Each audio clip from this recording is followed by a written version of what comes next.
اس امت کے اندر پھر پروردگار عالم نے ایک ایسا، سارے ولی بڑے بڑے اولیاء، ایک سے ایک ولی ہے، لیکن ایک ولی ایسا ہے جس کو اللہ نے بہت عروج دیا ہے۔ اچھا، اس کے بھی پیچھے لاجک ہے، حکمت ہے۔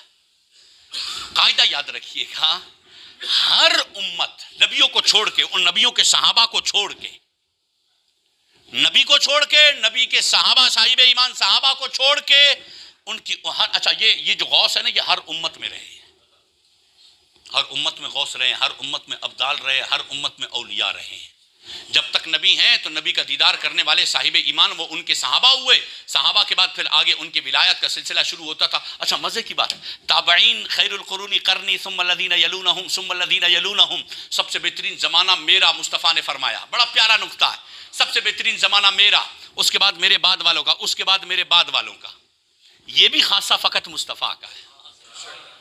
سرکار نے فرمایا سب سے بہترین زمانہ میرا کیونکہ میں ہوں، میرے بعد والوں کا زمانہ سب سے بہترین ہے کیونکہ انہوں نے مجھے دیکھا ہے، اور اس کے بعد والوں کا زمانہ بھی بہترین ہے کیونکہ انہوں نے میرے یاروں کو دیکھا ہے۔ اچھا، یہ خاصہ بھی مصطفیٰ کا ہے۔ سابقہ امتوں میں نبی اور صحابی بس، ادھر تابعین نہیں ہے، تابعین میں پھر ولایت شروع ہو جاتی ہے۔ اچھا، 1,24,000 انبیاء کرام، پھر ان کی امتیں، اور امتوں میں پھر غوث، ہر امت میں غوث ہوئے۔ یہ قاعدہ یاد رکھیے گا، لیکن مصطفیٰ کی امت، اس میں جو غوث ہے نا، یہ 1,24,000 کم و بیش انبیاء کی امتوں میں جو غوث گزرے ہیں نا، مصطفیٰ کی امت کا غوث سب سے بڑا ہے، سب سے بڑا غوث ہے۔ کیوں؟ اچھا، غوث پاک کی اس میں کوئی کرامت نہیں ہے کہ غوث پاک کی کرامت ہے کہ غوث اعظم بہت بڑے ہیں۔ سابقہ امتوں کے اندر بھی جتنے غوث گزرے ہیں، صحابہ کے علاوہ، ان انبیاء کے علاوہ جو غوث گزرے امتوں کے اندر، ان سے بڑا غوث اعظم ہے۔ اس وجہ سے نہیں کہ غوث پاک عبد القادر جیلانی ہے، اس وجہ سے کہ مصطفیٰ کا کلمہ پڑا ہے، اونچا مقام ہے۔ اچھا، یہ بھی ایک وجہ، اور ایک بڑی وجہ یہ بھی ہے، دنیا بھر کے مسلمان غوث اعظم شیخ عبد القادر جیلانی بغدادی قدس سرہ الربانی رضی اللہ تعالیٰ عنہ کو بہت مانتے۔ وہ قادری ہے، چشتی ہے، نقشبندی ہے، سہروردی ہے، وہ فریدی ہے، وہ کوئی بھی ہے، وہ عبد القادر جیلانی کو مانے گا۔ کیوں؟ اس کی وجہ، کیونکہ یہ سلسلے چاروں چلتے ہیں 4 خلفاء تک۔ نقشبندی سلسلہ چلتا ہے ابو بکر تک، پھر اگر بعض حضرت عمر تک، عثمان تک، اور مولا علی تک، یہ سلسلے چلتے ہیں۔ اور ان کا شجرہ نسب اٹھا کے دیکھو عبد القادر جیلانی کا، چاروں صحابہ کی اولاد کے مجموعے کا نام عبد القادر ہے۔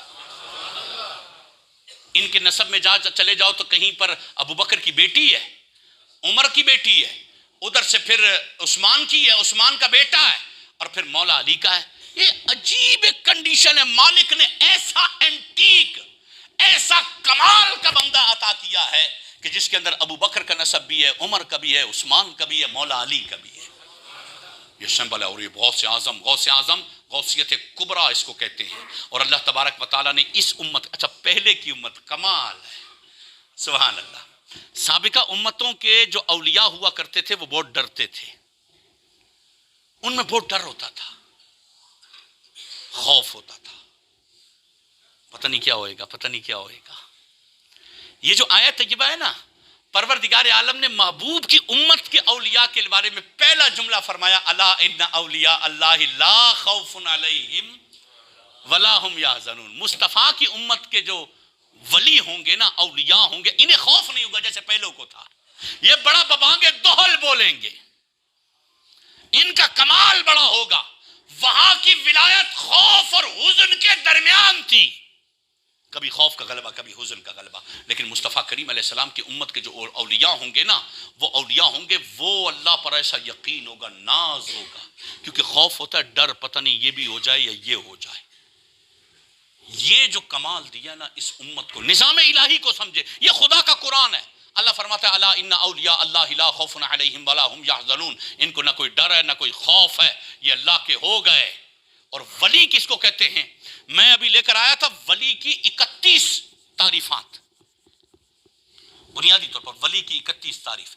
ان 31 تعریفات میں جو سب سے مشترک تعریف ہے نا، وہ تعریف آج آپ سمجھے گا، معاشرے میں ہمارے میں تو آٹے میں نمک سے کم ایسے ملیں گے، نمک سے کم، پوری دنیا کے لیے بتا رہا ہوں آپ کو، ہیں چھپے ہوئے ہیں بالکل ہیں، لیکن چھپے ہوئے ہیں۔ ولی اس کو کہتے ہیں جس نے خدا کے لیے اپنے آپ کو فنا کر لیا، اس کی اپنی خواہش کچھ نہ ہو، کوئی خواہش نہ ہو اس کو کہتے ہیں ولی۔ اچھا وہ اس کا اب خواہش، اس کی طلب، اس کی تمنا، اس کی تڑپ، اس کا اپنا آپ اپنی حیثیت وہ ختم کر دینا، جس دن بندہ اپنی حیثیت ختم کر دینا اس دن ولایت شروع ہوتی ہے۔